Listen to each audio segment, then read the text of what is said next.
And இப்போ எங்களுக்காக press and media நண்பர்கள் இங்க இணைஞ்சிருக்கீங்க. உங்களுக்கான தருணம் இதுன்னு நினைக்கிறேன். படம் சார்ந்து நீங்க கேட்கணும்னு நினைக்கக்கூடிய கேள்விகள் காஸ்ட் அண்ட் க்ரூட்ட இப்ப கேட்கலாம். இது படம் சார்ந்து மட்டுமே இருக்கணும் அப்படிங்கிறது எங்களுடைய அன்பான வேண்டுகோள்.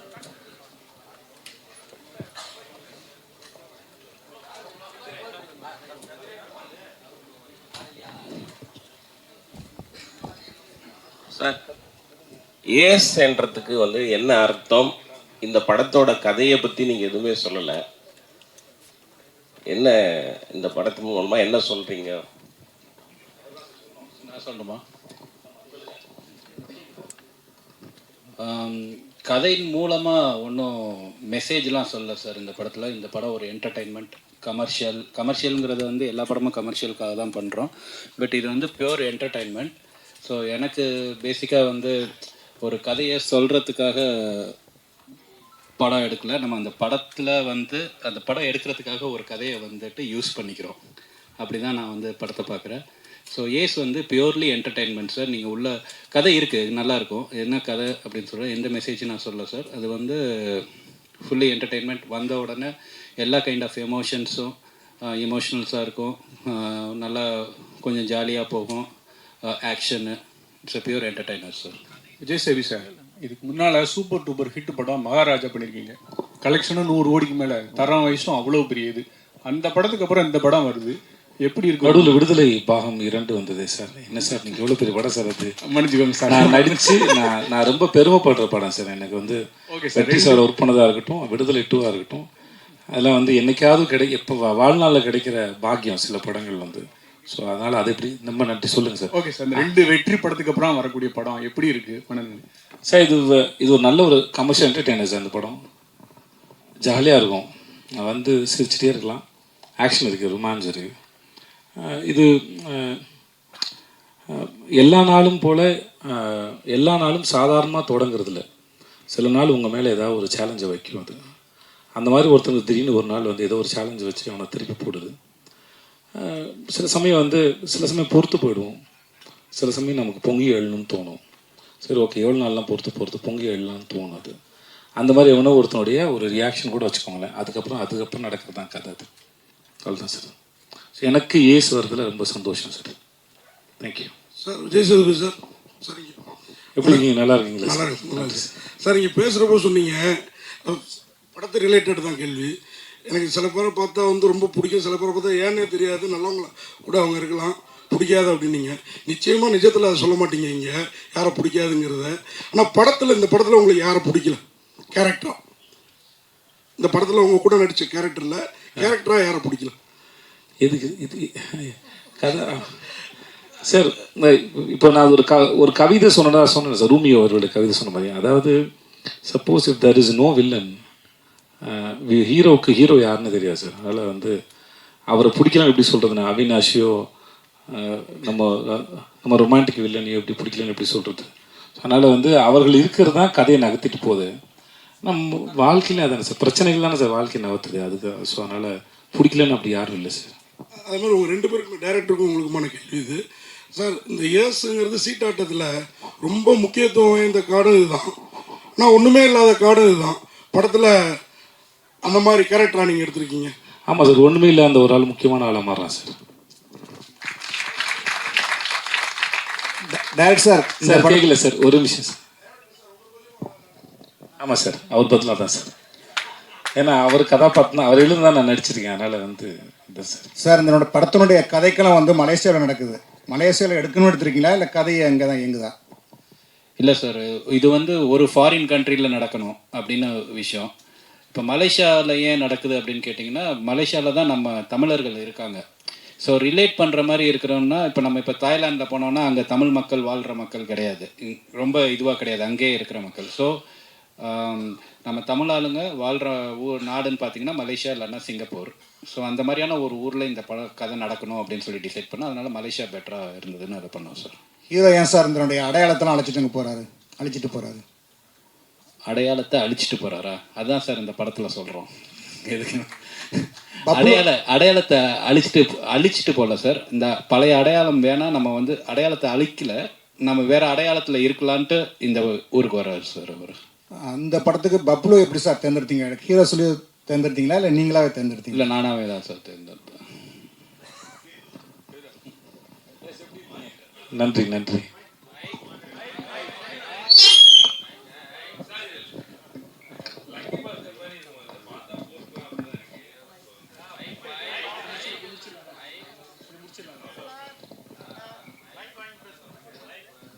சேது, வாழ்த்துக்கள். ரொம்ப நல்லா இருக்கு பார்க்கிறதுக்கு. நன்றி சார், நன்றி சார். அண்ட் உங்களுடைய ஃபிட்னஸ் வந்து ரொம்ப இம்ப்ரூவ் ஆயிருக்கு. அவர் வந்து சொல்லும் போதும் சொன்னாரு ரொம்ப டிசிப்ளின்டா வந்து ஒர்க் அவுட் பண்ணீங்கன்னு. டிப்ஸ் ஷேர் பண்ணுவீங்களா ப்ளீஸ்? வெயிட் லாஸுக்கு ஃபிட்னஸுக்கு என்னென்ன பண்ணீங்க அப்படிங்கிறத பற்றி கொஞ்சம் டீட்டெயிலாக சொல்லுங்களேன் சார். சார் ஆக்சுவலாக ஒர்க் அவுட் பண்ணேன் சார். அப்புறம் ஆமாம் ஜிம் போனேன். ஆமாம் சார், யார் மேலே சார் சத்தியம் பண்ணணும்?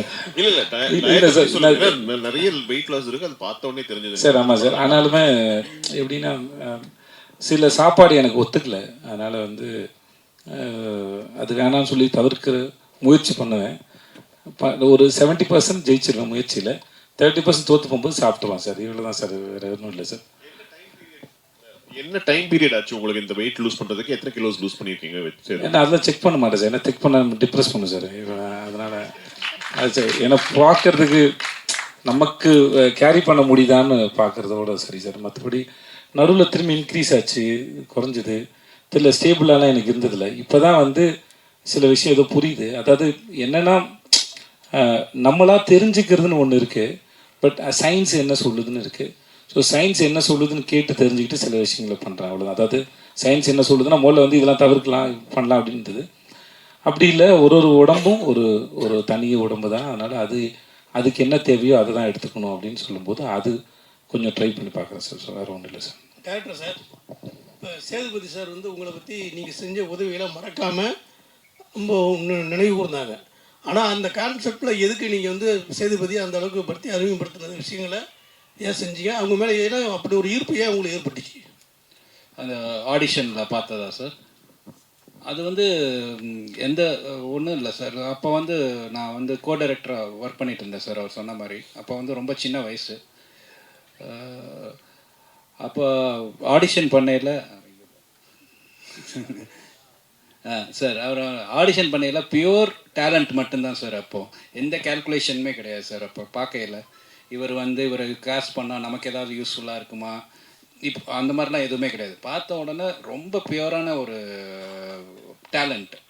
எப்படின்னா எந்த அளவுக்குன்னா அவங்க வர்றாரு வந்த உடனே இந்த மாதிரி நாங்கள் ரொம்ப அவசரமாக ஒரு இடத்துக்கு கிளம்பிட்டு இருந்தோம். அப்போ டைரக்டர் கூப்பிட்டாருன்னு சொல்லிட்டு அப்போ வந்து அவசரமாக போகணும். அப்போ வந்து அவர் வந்த உடனே சொன்னார், இந்த மாதிரி போய் இந்த கேரக்டர் அப்படின்னோடனே சரி நீங்களே எழுதி நடிங்க அப்படின்னு சொல்லிட்டு சொன்னோம். அவரே எழுதினார் உட்காந்து. எழுதிட்டு அப்போ எனக்கு நல்லா ஞாபகம் இருக்குது, வேகமாக கீழே ஓடி போய் ஒரு அந்த 2 ரூபா ஜெல்லு கிடைக்கும். அப்போது 12 ரூபாயா? அது சரி 12 ரூபா ஜெல்லு இருக்கும். அது அந்த 12 ரூபா ஜெல்லு வாங்கிட்டு வந்து, எனக்கு விலை தெரில அப்போது, வாங்கிட்டு வந்து பாத்ரூமில் இருந்து அந்த இதில் போயிட்டு அங்கே ஒரு இதில் ஃபுல்லாக ஜெல்லெல்லாம் தடவி ஃபுல்லாக வலிச்சு சீவி அந்த கேரக்டரை வந்து நான் யதார்த்தமாக அப்படியே உள்ளே போய் பார்க்குறேன். அப்போ வந்து நடித்து பார்த்துக்கிட்டு இருக்காரு கண்ணாடியில் அந்த ஜெல்லெல்லாம் போட்டு. எனக்கு பயங்கர ரொம்ப ஆச்சரியமாக இருந்துச்சு. அது அந்த ஆர்வம் அது தெரில, அது ரொம்ப ஆச்சரியமாக இருந்துச்சு. இதை தாண்டி அந்த நடித்த விதம் வந்து அதை ஜஸ்டிஃபை பண்ணிச்சு. எல்லாரும் எஃபர்ட் போடுறாங்க, ஆனால் அந்த எஃபர்ட் ஃபுல்ஃபில் ஆகுமான்னு தெரியாது. ஸோ அந்த டேலண்ட் தான் நம்மளை இம்ப்ரெஸ் பண்ணுது. ஸோ ஒவ்வொரு தடவையும் வந்து நான் செட்டில் நீங்கள் நடிக்கையில்னு நினைக்கிறேன். அப்போ நடிக்கையில் வந்து ஃபஸ்ட் டைம் ஆர்டிஸ்ட்டு எந்த இது யாரும் வந்து பண்ண தேவையில்லை. அப்போ யூனிட்டில் எல்லோரும் வந்துட்டு கை தட்டுறாங்க அந்த இடத்துல ஒரு சீன் நடிக்கையில். அப்போது அந்த டேலண்ட்டு தான் சார், வேறு ஒன்றுமே காரணம் கிடையாது. அந்த டேலண்ட்டுக்கான மரியாதை தான், வேறு ஒன்றுமே இல்லை சார். Mr. Vijay Sethupathi. சொல்லுங்க sir. Yeah. Love the trailer and it looks fantastic. I can't wait to watch the film. You've done a great job. Just wanted to check something besides the film. Did you guys explore Malaysia and how is it? And also, what are your other travel destinations? Do you get time with your busy schedule? Do you go to some countries when you take out time for your vacations? Mr. Vijay, yes. Malaysia ரொம்ப அழகான நாடுங்க, ரொம்ப அழகான நாடு. நாங்கள் ஈப்போன்னு ஒரு இடத்துல போய் இறங்கணும். அந்த இது ரிட்டையர்மெண்ட் சிட்டி மாதிரி இருந்தது, ரொம்ப அமைதியாக இருந்தது. ஒரு நாள் வந்து என்னடா ஊரே இவ்வளோ அமைதியாக இருக்கு, இந்த ஹெட் மாஸ்டர் கிளாஸ்க்குள்ளே வந்தா இருக்கும் அந்த மாதிரி அமைதியாக இருந்தது ஊரே. ஆனால் போக போக ரொம்ப பிடிக்க ஆரம்பிச்சேன். அதுவும் அந்த ஊர் இப்போவும் சரி, தாய்பேங்க சார், டைப்பிங் போனோம் நாங்கள். அந்த ஊரும் சரி ரொம்ப பிடிக்க ஆரம்பிச்சிச்சு. அப்போ ஆமாம், கொலாசை பார்த்தாவா, ஓகே. அந்த ஊர் ரொம்ப பிடிச்சிருந்தது. அண்ட் மக்கள்லாம் ரொம்ப அன்பாக இருந்தாங்க, ரொம்ப அன்பாக இருந்தாங்க. அப்புறம் நம்ம மனிதர்கள், நம்ம மொழி பேசக்கூடிய நம்முடைய மக்களை நிறைய பேர் பார்க்கும்போது இன்னும் வந்து ஒரு வெளிநாட்டில் இருக்க ஒரு ஃபீலே இருக்காது. ஆல்மோஸ்ட் அது அவ்வளோ பிடிச்சிருந்த. அப்புறம் சைனீஸ் ஒரு மார்க்கெட்லாம் போனோம். நாங்கள் நிறைய ரோட்லலாம் ஷூட் பண்ணியிருக்கோம். யாரும் எதுவும் எந்த போஸ்டும் பண்ணதில்லை, யாரும் தொந்தரவு நினச்சதில்லை. இந்த கோலசை பத்தா அப்படிங்கிற இதுலேருந்து அவங்க அது ஒரு சின்ன கிராமம் மாதிரி, மீனவர்களுடைய கிராமம் மாதிரி. அங்கே சைனீஸ் அவ்வளோ பேர் இருக்கிறாங்க. ஆனால் வெரி கோஆப்ரேட்டிவ், ரொம்ப அன்பான மக்களாக இருந்தாங்க. இந்த படத்துக்கு நாங்கள் அப்புறம் கேலில் கொஞ்சம் ஷூட் பண்ணோம். பட் ஆனால் எனக்கு இந்த ஈப்போலையும் தைப்பேங்கையும் ஷூட் பண்ணது ரொம்ப பிடிச்சது. கேள் பிடிச்சிருந்தது, பட் இது ரெண்டும் ரொம்ப பிடிச்சிருந்தது எனக்கு. ஸோ மற்றபடி நான் ஜென்ரலாக அவ்வளோவா ட்ராவல் பண்ணக்கூடிய ஆள் இல்லை. ஏன்னா ஷூட்டிங் போகிறது அது ஒரு தனி அனுபவம். இப்போ நீங்கள் வேறு எங்கேயாவது ஒரு இடத்துக்கு போனீங்கன்னா கூட அங்கே போயிட்டு ஒரு மணி நேரம் 2 மணி நேரம் இருந்துட்டு நீங்கள் வந்துடுவீங்க. நாங்கள் அப்படி இல்லை, ஒரு இடத்துக்கு போகிறோம். இப்போ நான் வாகமனில் ஷூட் பண்ணிட்டேன், உள்ளே ஒரு ஃபாரஸ்ட்குள்ளே ஷூட்டு வெப் சீரிஸ்க்கு. நாங்கள் க்ரூ மெம்பரோட எல்லாரோடையும் போய் அங்கே உட்காந்து ஒரு 4 days இருக்கிற ஒரு இடத்துல ஒரு 4 நாள் இருந்து தங்கி அந்த இடத்த அனுபவிக்கிற சுகம் இருக்கு இல்லையா, அது எங்களுக்கு ரொம்ப நிறையாவே கிடைக்குது. நான் ஒரு லொக்கேஷன் போகும்போதும் அதை விட்டுட்டு வரும்போது அது எந்த ஊரோ எந்த மொழி பேசுகிறதோ இல்லை எந்த நாடோ எதுவானா இருக்கட்டும், ஆனால் அந்த இடத்துல கொஞ்ச நாள் இருந்துட்டு போகும்போது எனக்கு அது மிஸ் பண்ணுற ஃபீல் கண்டிப்பாக இருக்கும். ஸோ எங்களுக்கு ஜென்ரலாக ட்ராவல் பண்ணுறத விட ஷூட்டிங் போகிற எங்களுக்கு வந்து அந்த அனுபவம் ரொம்பவே நல்லா இருக்கும்னு நான் நம்புகிறேன்.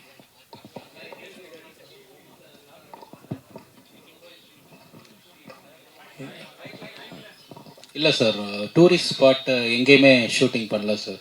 டூரிஸ்ட் அட்ராக்ஷன் ஸ்பாட் அப்படிங்கிற மாதிரி எந்த இடத்துக்குமே போகல. அங்கே லைஃபாக என்ன இருக்கோ, market, roads, Chinese places, India, little India, இந்த மாதிரியான. அப்புறம் முருகன் கோயிலும் ட்வின் டவரும் கண்டிப்பாக காட்டியே ஆகணும் சார், இல்லைன்னா மலேசியான்னு நம்ப மாட்டாங்க. ஸோ அதனால் அது 2 மட்டும் டூரிஸ்ட் அட்ராக்டிவ் பிளேஸ் மாதிரி இருக்கும். மற்றபடி அது வந்து எல்லா பிளேசஸுமே வந்து நார்மலாக அங்கே வாழ்கிற மக்கள் போகிற வர பிளேசஸ் தான் சார் ஷூட் பண்ணோம். இந்த மாதிரி டைரக்டர் சார் கேட்டேன், லக்கி பாஸ்கர் மாதிரியே தீம்லாம் இருக்குது, ஸோ அதை பேஸ்டாக எதுவும் ஸ்டோரி இருக்குமா? இல்லை சார், லக்கி பாஸ்கருக்கு இதுக்கு எந்த சம்மந்தமே கிடையாது சார். லக்கி பாஸ்கர் வந்து சரி ஒரு அந்த மாதிரியான ஒரு ஆஸ்பெக்டில் பார்த்தீங்கன்னா அதில் ஒரு மாதிரி க்ளோஸ்லி ரிலேட்டடாக இருக்கும் சார். பட் தீமாக பார்த்தீங்கன்னா அதுக்கு இருக்கும் இந்த ஒன்றும் சம்மந்தம் இல்லை சார் லக்கி பாஸ்கருக்கு. ஹீரோயின் மேம்கிட்ட கேட்கும், அதான் நீங்கள் வரப்போ தமிழே தெரியாதுன்னு வந்து டைரக்டர் சார் சொன்னார். நீங்கள் ஆனால் அவ்வளோ அழகாக தமிழ் பேசுனீங்க. படத்தில் வந்து தான் தமிழ் லேர்ன் பண்ணிக்கிட்டீங்களா இல்லை முன்னாடியே தமிழ் தெரியுமா? இல்லை படத்தை ஷூட் பண்ணும்போது I think I got a little more practice. நீங்கள் பாருங்கள், இப்போ 30% தமிழ் தான், everything else is Tanglish. But like I was saying, shoot டைமிங்கில் எல்லோரும் ரொம்ப சப்போர்ட் கொடுத்துருக்காங்க. ஏடிஸ் எல்லோரும் உட்காந்துட்டு everyone has 100 different things to do. But everyone from Vijay sir, ஆரு sir, everyone sat with me. கொஞ்சம் சில சமயம் ஒரு நியூ லாங்குவேஜில் we don't know where to put the bosses, Mphasis எங்கே வரணும் தெரியாது. ஸோ அந்த சின்ன சின்ன விஷயத்தில் எல்லோரும் ரொம்ப சப்போர்ட் கொடுத்துருக்காங்க. ஸோ இப்போ I got 30% because of ways. Hopefully going forward maybe 50-60% one day. இல்லை ஃபஸ்ட்டு படம் விஜய் அண்ணாவோட எப்படி ஃபீல் பண்ணீங்க, அதை பற்றி கொஞ்சம் ஷேர் பண்ணுங்கள். அப்புறம் வந்துட்டு தமிழில் வந்து அடுத்து உங்களுக்கு லைனப்பில் எவ்வளோ படம் இருக்குது? ஏன்னா நீங்கள் நிறைய பேர் சொன்னாங்க நிறையா படம் உங்களுக்கு வரிசையாக இருக்குது அப்படின்னு சொல்லி. ஸோ அதை பர்டிகுலராக கேட்கணும். ஸோ உங்கள் முதல் question, working with Vijay sir was amazing. I have always admired his work and ஒரு audience member what we see, obviously that I have always had great admiration for. But in the shooting process I got to see a little bit of how sir approaches a character, how he uses improvisations. ஒரு லைனில் எப்படி சொல்லணும், எப்படி அது breakup பண்ணிட்டா அது meaning கொஞ்சம் change ஆகிடும். how you can get all those smaller nuances. So as an artist it was like ஒரு மாஸ்டர் கிளாஸ் மாதிரி. ரொம்ப நல்லா இருந்தது. ஐ லேர்ன்ட் அ லாட். இப்போ தமிழ் இண்டஸ்ட்ரியில் my next film is Madrasi. Vijay sir, இந்த படத்துக்காக நீங்கள் என்ன ஹோம் ஒர்க் பண்ணீங்க? கார்ட்ஸ் ஏதாவது ரியல் லைஃப்பில் விளையாடுவீங்களா சொல்லுங்கள். ரம்மி விளையாடுவேன், மற்றபடி அங்கே இருக்க கார்ட்ஸ் எனக்கு அது விளையாட தெரியாது, எனக்கு தெரியாது. தெரியல, ரம்மி டெய்லி விளையாடு ப்ராக்டிஸ். மியூசிக் டைரக்டர் சார், ஆ யார் நாகராஜா? இந்த மாதிரி நான் கேள்வி ஒன்றா மட்டும் தான்டா கேட்க முடியும். இல்லைடா, அது ஆக்சுவலாக அந்த சீனில் அது வச்சோன்னே என்ன மாதிரி யாருக்குன்னு கேட்டோன்னே அது யோகி பாபு சார் கொடுத்த கமெண்ட். அவரையும் சொன்னார், சிவாவையும் சொன்னார், இன்னொரு ஹீரோவையும் சேர்த்து சொன்னார். அது படத்தில் இருக்குன்னு இருக்கா அப்படி சொன்னார். இல்லை இவர் மாதிரி இருக்குல்ல அவர் மாதிரி இருக்குன்னு சொன்னாப்புல. சார் 3 பேர் சொன்னாரா? 3 பேர் சொன்னார். அவர் ஒரு டைமிங் தான், அது வேறு ஒன்றும் இல்லை. ஓகே தானா? வேறு ஏதாவது கேள்வி இருக்காங்க சார்? சார் எதிர்பார்க்குறாரு அவர். சார் ஒரு நிமிஷம் இருங்களேன் ஐயா, நாகராஜ் கேள்வி கேட்டிருக்கான்.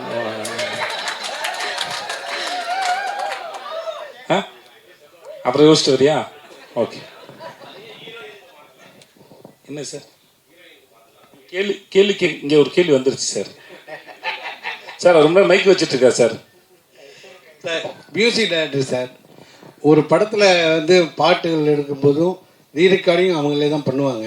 ஆனால் இப்போ இளையராஜெல்லாம் பிஸியாக இருக்கும்போது தீபாவளியிலலாம் 5 படம் 6 படம் இருக்கும்போது அவர் தான் பண்ணுவார்.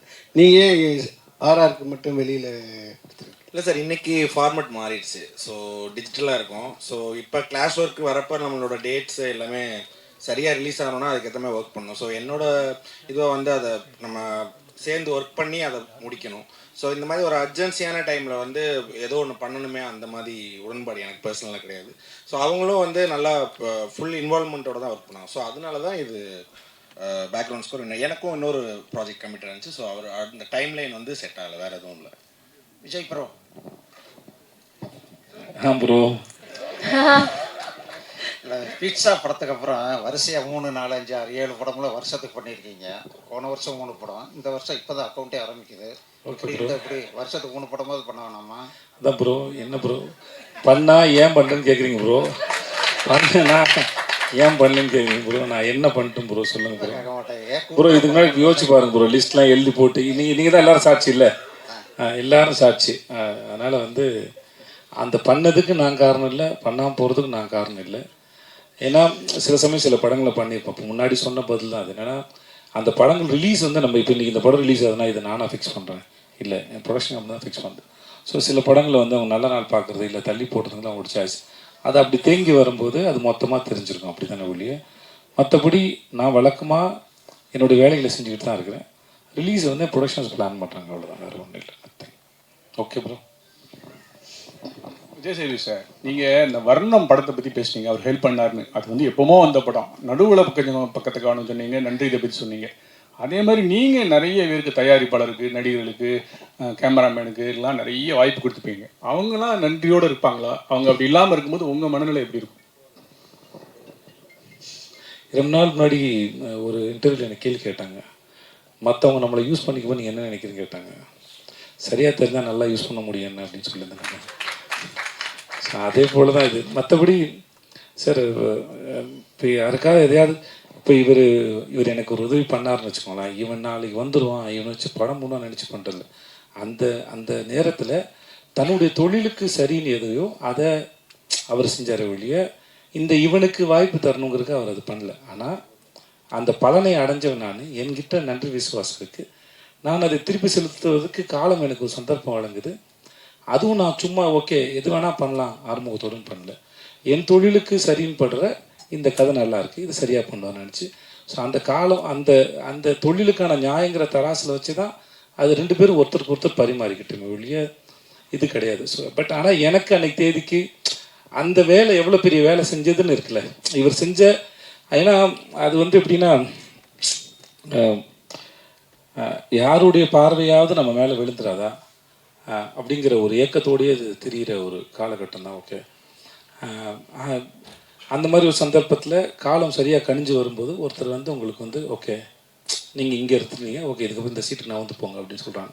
அந்த நிகழ்வு என் வாழ்க்கையில் இவருக்கு சாதாரணமாக இருக்கலாம். நம்மளும் இப்போ நீங்களோ நானோ இங்கே இருக்க எல்லாருமே வந்து சாதாரணமாக வரும்போது நம்ம யாருக்கோ ஒருத்தருக்கு ஒரு சின்னதாக ஒரு வேலை செஞ்சுருப்போம். அது அவர்கள் வாழ்க்கையில் என்ன பண்ணுது. மெய்யழகன் படத்தோட கதையை போல தான். அரவிந்த் சாமி சாரோட ஃபேமிலி ஒரு சைக்கிளை கொடுத்துட்டு போனதில் ஒரு குடும்பம் வந்து எவ்வளோ பெருசாக கட்டத்துக்கு நான் வந்து போச்சுங்கிறது இல்லையா. அவங்க கொடுக்கும்போது இந்த வச்சு சைக்கிளை வச்சு வாழ்க்கையில் முன்னேறிப்பா அப்படின்னு கொடுக்கல. பட் அந்த சைக்கிளை வச்சுட்டு அந்த குடும்பம் எப்படி முன்னேறினாங்கிறது அவங்களுடைய தனிப்பட்ட உழைப்பு தான் காரணம். அதே போல் தான் பெறுகிற உதவியோ இல்லை இந்த மாதிரி செயல்னால கிடைக்கிறத வச்சு நம்ம எப்படி வரோங்கிறது தான் இருக்குது. பட் இருந்தாலும் ஸ்டில் எனக்கு இன்னமும் அது இருக்குது, அது உள்ளே இருக்குது.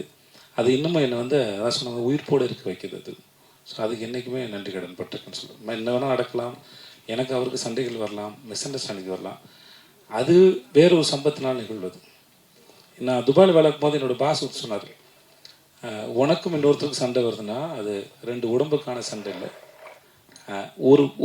ஒரு விஷயத்தை பற்றின சண்டையை ஒழிய அது தனி மனுஷனுக்கானது இல்லை அப்படின்னு சொல்லுவோம். அது எனக்கு ரொம்ப முக்கியமான பாடமாக நான் நினைக்கிறேன். அந்த மாதிரி மிஸ் அண்டர்ஸ்டாண்டிங் வரலாம், சண்டை என்ன வரலாம். பட் ஆனால் அவரால் நான் பெற்ற பலன், என் வாழ்க்கை நடந்த மாற்றங்கள் வந்து யாரும் மாற்ற முடியாது. ஒருவேளை இதெல்லாம் கடவுள் தான் பிளான் பண்ணி செய்கிறாருன்னா அந்த கடவுள் எனக்கு பிளான் பண்ணி அனுப்பின ஒரு ஆளாக அவர் பார்க்குறேன். ஓகே, இந்த வேலையை அவர் செய்யுங்கன்னு சொல்கிறாங்க. ஸோ அப்படி தான் பார்க்குறேன் சார். நன்றி சார். உங்களுக்கு தான் கேள்வி. இது வரைக்கும் இல்லை உங்களுக்கு தான், நமக்கு தான். இது ஆமாம், இது வரைக்கும் எந்த ப்ரெஸ் மீட்லேயும் எப்போவுமே கண்ணாடி போட்டு நாங்கள் பார்க்கவே இல்லை உங்களை. இந்த ப்ரெஸ் மீட்டுக்கு வந்து இல்லை இந்த ப்ரெஸ் மீட்டுக்கு வரும்போது நீங்கள் எங்கே பார்க்குறீங்கன்னே தெரியல. கண்ணாடி பாருங்க, என் கண்ணு நல்லாவே தெரியும். ஒருவேளை மிஸ்கினுக்கு போட்டியா வந்துட்டு கிளாஸ் போடுறதுக்கு ஆரம்பிச்சிருக்கீங்க. ஏன்னா அவரோட ட்ரெயின் படத்துக்கு மிஸ்கின் சாருக்கு போட்டியா போடுறதும் டேரக்டர் தான் சார். அவங்க கண்டிப்பாக கண்ணாடி போட்டால் மிஸ்கின் ஆக முடியாது சார். அதனால அவரோட வேலை செஞ்சுருக்கேன். மிஸ்கின் அவர்களுடைய மூளை எப்படி இயங்குன்னு எனக்கு நல்லா தெரியும் சார். எனக்கு வந்து இந்த நான் ஷோ பண்ணல சார், 8 மணி நேரம் 10 மணி நேரம் ஷோவில் நிற்கும்போது என் கண் வந்து ட்ரை ஆகிடுச்சு சார். அப்புறம் வந்து அதனால் இது என்ன சொல்லுவாங்க, ஐயோ ஹைட்ராப்ஸ், அது என்ன பேர் சொல்லுவாங்கடா, லூப்ரிகன்ஸ் தேவைன்னு சொல்லுவாங்க. அதனால் அது போட வேண்டியதாக இருந்தது. இப்போயும் ப்ரெஸ்க்கு வரும்போது ரொம்ப நேரம் பட்டனால சீக்கிரம் ட்ரை ஆகிடுது. அதனால தான் சார், வேறு மற்றபடி என் கண்ணு நல்லாவே இருக்குது சார். நல்லா இருக்குது சார். மிஸ்கின் சாருக்கு போட்டியாக எப்போ சார் டைரக்டர் ஆக போகிறீங்க? எந்த வருஷம் சார்? நான் போட்டி போடுறதா ஏங்க சார் மிஸ்கின் சாரோட போட்டி போடணும்? நீங்கள் சொல்லுங்கள் சார். எனக்கு தான் தெரியுமா, அந்த மனுஷன் வீட்டுக்கு போங்க சார். அவர் புத்தகத்து மேலே தூங்குறாருல, படுக்கையில் படுத்து தூங்குறான்னு தெரியுது. அவ்வளோ படிக்கிற ஒரு ஆள். நீங்கள் அவர்கிட்ட போய் எந்த விஷயம் வேணா கேளுங்க, யாரை வேணா கேளுங்க. ரொம்ப ஆத்மார்த்தமாக சொல்லி கொடுக்க ஒரு மனுஷன், மறைக்க தெரியாது அவருக்கு. ஸோ எனக்கு அவரோட சிந்தனையும் சரி, ரொம்ப சின்சியராக, ரொம்ப ஆழமாக, ரொம்ப நேர்மையாக படம் பண்ணக்கூடிய மனுஷன். நான் இதுக்கு அவரோட போட்டி போடுவேன். ரசிகனாக இருந்துட்டு போயிடுறானே, அவருக்கு ஒரு சகோதரனாக இருக்கேன், தம்பியாக இருக்கிறேன், என்னை கண்ணம்மான்னு செல்லமாக கூப்பிடுவாப்புல. ஸோ அப்படியே இருந்துட்டு போகிறேன். நான் இதுக்கு அவரோட போட்டி போகணும். நாளைக்கு நான் படம் பண்ணாலும் அவர் என்னை வந்து ரசித்து கண்ணம்மான்னு என்னை முதல்ல பார்த்து கொண்டாடக்கூடிய ஒரு மனுஷன். கடைசி வருஷம் ஒரு படத்தை பார்த்து அவருக்கு என்ன சார் இருக்குது, விசாரணை ஒரு படத்துக்கு அவர் ஏன் சார் சமுத்திரகனி சார் சொன்னார்ல, அவர் நிஜமாகவே சினிமாவை அவ்வளோ உண்மையாக ரொம்ப நேர்மையாக நேசிக்கூடிய ஒரு மனுஷன். அவர் பேசுறது முன்ன பின்ன புரிஞ்சிக்கப்படலாம் மொழியே. அவர்கிட்ட அந்த மாதிரியான எந்த விதமான யாரையும் இறக்கி பேசணுங்கிற எண்ணமே இருக்காது. ஏன்னா தன்னுடைய படத்தை இங்கே வரோம், இன்றைக்கி உட்காந்து பேசணும்னா என்னென்னா, எங்களோட படம் ரிலீஸ் ஆகுது, நீங்கள் தான் எங்களோட படத்தை கொண்டு போய் மக்கள்கிட்ட கொண்டு போய் சேர்க்க முடியும். கொண்டு போய் சேர்க்க வேண்டிய வேலை இருக்குது. நாங்கள் பேசுகிறோம். சம்மந்தமில்லாத வேற ஒருத்தர் படத்தை இங்கேருந்து போய் மணிகண்டன் போய் பார்த்து உட்காந்து சந்தித்து அதை பேசி படம் பார்த்து ஒரு வீடியோ எடுத்து போட வேண்டிய அவசியம் அவருக்கு என்ன இருக்க போகுது? அற்புதமான மனிதர் நான் சந்திச்சதில்ல. Okay, thank you sir. Director sir, ஒரு கேள்வியிலே 3 கேள்வி நான் தான். என்னென்னா, ஃபஸ்ட்டு இந்த உங்கள் பாட்டு உருகுது பாட்டு ஒரு 75 லட்சத்தை தாண்டி போயிட்டுருக்குது. அது மியூசிக் டைரக்டரில் பக்கத்தில் உட்காந்து நீங்கள் வேலை, அவர் பிரமாதமான மியூசிக் டைரக்டர், அது விஜய் சேதுபதி சாரே சொன்னார். ஆனால் நீங்கள் உட்காந்து வேலை வாங்கினதுனால தான் அப்படியா? படத்துலேயும் வேறு பாட்டு அதிகம் இல்லைன்னு சொன்னீங்க. அது ஒரு கேள்வி. அடுத்தது, ஒரு படத்தில் வில்லன் நல்லா இருந்தால் தான் ஹீரோ டெப்த்தாக காமிக்க முடியும். அதனால தான் அவினாஷும் பப்ளுவும் தேடி பிடிச்சி போட்டிருக்கீங்களா? அது ஒரு கேள்வி. இது எல்லாத்துக்கும் மேலே 10 அசிஸ்டண்ட்டை மேடையில் நிறுத்துனீங்க. இப்போல்லாம் 4 அசிஸ்டன்ட் வச்சுருந்தாலே 2 லேடி அசிஸ்டன்ட் வச்சுக்கிறாங்க நம்ம டைரக்டருங்க. நீங்கள் ஏன் பெண்களுக்கு முக்கியத்துவம் கொடுக்கலையா? திரும்பி நீங்கள் தான் ப்ரொடியூசரும் கூட. 3 கேள்விக்கும் பதில் சொல்லுங்கள். நன்றி சார். மியூசிக் டைரக்டர் வந்து இந்த பாட்டு வந்து ஒரு 4 எத்தனை பாட்டு போட்டோம் இதுக்கு? நிறைய பாட்டு போட்டோம் சார். இது எப்படின்னா, இந்த பாட்டு உருகுது பாட்டு வந்து ஃபஸ்ட்டு போடவே இல்லை சார். ஒரு பாட்டு போட்டு எடுத்துகிட்டு போய் மலேசியாவில் வந்து அந்த பாட்டுக்கு ஷூட் பண்ணோம் சார். அந்த மாண்டாஜ் சாங் தான் ஃபுல்லாக. அந்த பாட்டு போட்டுக்கிட்டு இருக்கையில் இன்னொரு பாட்டு கையில் இருந்தது சார். அப்போ அவங்க டான்ஸ் கொரியோகிராஃபர் வந்து லீலாவத்தின்னு அவங்க வந்திருந்தாங்க. அவங்களுக்கே கன்ஃபியூஷனாக இருக்கும் நமக்கு எந்த பாட்டு போட்டோன்னு. அதுக்கப்புறம் அந்த மாண்டாஜை எடுத்துகிட்டு வந்து இங்கே போட்டு காட்டி அதுக்கப்புறம் கம்போஸ் பண்ணி அதை இது எழுதின சாங் தான் சார் உருகுது. ஸோ அது அவர் பண்ணது தான். ஆனால் நான் கொஞ்சம் ஸோ இந்த மாதிரி தான் அதோட ப்ராசஸ். ஸோ அது ஒன்று. ரெண்டாவது என்ன சார் சொன்னீங்க?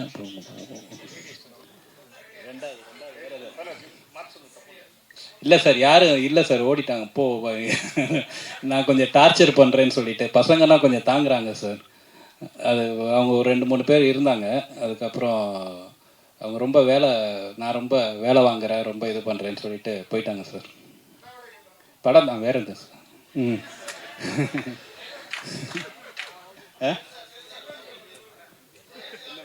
வில்லன்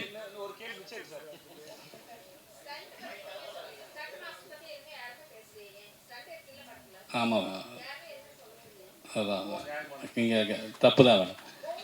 இதில் ஸ்டண்ட் மாஸ்டர் வந்து ஒரு மாஸ்டர் வந்து மலேசியா டீம் வந்து ரிக்கி மாஸ்டர்னு சொல்லிட்டு அவங்க வந்து மலேசியன் டீமு. இன்னொரு மாஸ்டர் வந்து ஜேம்ஸ்ன்னு சொல்லி அவங்க ஒரு சைனீஸ் ஸ்டண்ட் மாஸ்டர். இன்னொன்று வந்து தினேஷ் உப்ராயன், அவர் தான் ஃபைனல் கிளைமேக்ஸ் ஃபைட் பண்ணார். நான் உண்மையிலே சொல்லியிருந்துருக்கணும், ரொம்ப மை பேட், என்னோட தப்பு தான். ஏன்னா அந்த ஃபைட் வந்து தினேஷ் பண்ண ஃபைட் வந்து ரொம்ப எக்ஸ்ட்ராடினரி கொரியோகிராஃபி. இன்னொன்று வந்து நம்ம டான் அசோக் மாஸ்டர் ஒரு ஃபைட் பண்ணார். ஸோ அதான் தப்பு தான். நான் அந்த இப்போ சொல்லிட்டாங்கன்னு நினைக்கிறேன் ma'am. Thank you so much. And மீண்டும் பிரஸ் அண்ட் மீடியா நண்பர்கள் எல்லாருக்குமே ஒரு பெரிய நன்றி. காஸ்ட் அண்ட் குரூக்கு ஒரு பெரிய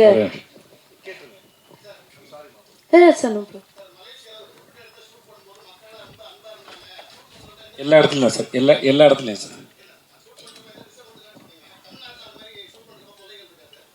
இல்லை சார், நான் அங்கேயும் இல்லைன்னு சொன்னேன், எங்கேயுமே இல்லை சார். இல்லை சார், ஓகே, எங்கேயுமே இல்லை சார். எப்பவுமே பொதுமக்கள் வந்து சார் அவங்களுக்கு மூல தேவையில்லை சார், வந்து நம்மளோட ஃபோட்டோ எடுத்து நம்மளை சந்திக்கணும். நம்மளை சந்திக்க வர்றது பேரன்பு தானே சார், அதை ரிசீவ் பண்ணுறதுல ஒன்றும் இல்லை சார். அதனால் எப்பவுமே அது சந்தோஷம் தான் சார். ஏன்னா இல்லை சார், மலேசியாவிலன்னு சொன்னால் மலேசியாவில் படத்தை பற்றி பேசிகிட்டு இருக்கோம் சார். நல்லா சொல்கிறேன் சார், வேற ஒன்று. ஏன்னா மலேசியா பற்றி அவங்க கேட்டாங்க சார், அதனால் அதை பற்றி சொன்னேன் சார்.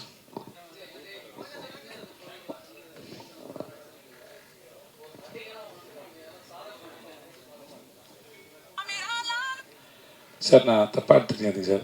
நான் சாதாரண ஒரு விஷயத்தை நம்புறதில்லை சார். அது வாட்டுக்கு அது குழப்பு இல்லை, அப்படிலாம் ஒன்றும் இல்லை சார். எல்லாமே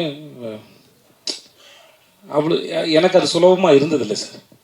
நான் போய் புரிஞ்சுக்கிட்டு அந்த வேலையை செய்கிறது. இப்போது சார் டைரக்டர் சொன்னார் இல்லையா, போயிட்டு இப்போ யோகி பாபோட சேர்ந்தோ இல்லை ஒரு சீனையோ எல்லா இடத்துலையுமே சரி அந்த சீனை புரிஞ்சுட்டு அதை பெர்ஃபார்ம் பண்ணும்போது சார், அப்போது நாங்கள் சரியாக தான் பண்ணியிருக்கோன்னு நாங்களே முடிவு பண்ண முடியாது சார்.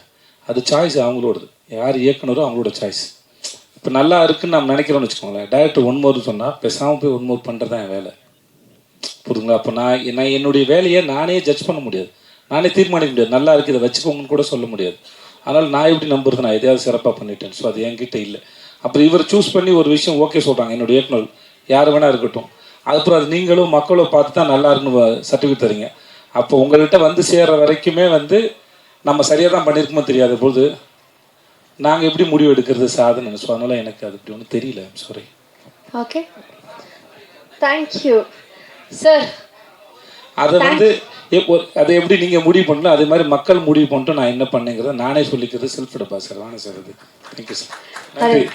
வந்திருந்தவங்க அத்தனை பேருக்கும் ரொம்ப ரொம்ப நன்றி. Thank you so much. Thank you so much Sethu sir. Thank you so much.